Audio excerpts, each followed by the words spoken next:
ঠাণ্ডা দিনত মুৰ্গী কুকুৰাৰ বেমাৰৰ পৰা বচাবৰ কাৰণে দিনত এবাৰ বা দুবাৰ কেঁচা হালধি সানি কেনে চাউল বা ভাতৰ লগত খুৱাব লাগে।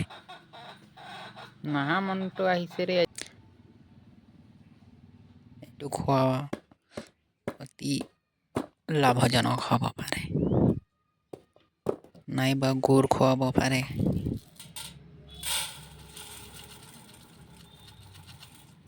হালধি গুৰি কৰি মিহি কৰি খুৱাব পাৰে। মোৰ চেনেলক ছাবস্ক্ৰাইব কৰক, লাইক কমেণ্ট কৰক।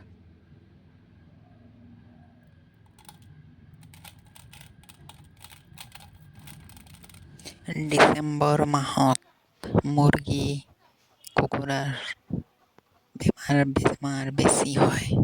এই সময়ত কেঁচা হালধি খোৱা অতি গুৰুত্বপূৰ্ণ। কেঁচা হালধিয়ে মুৰ্গীৰ বহুত বেমাৰৰ পৰা বচাব পাৰে।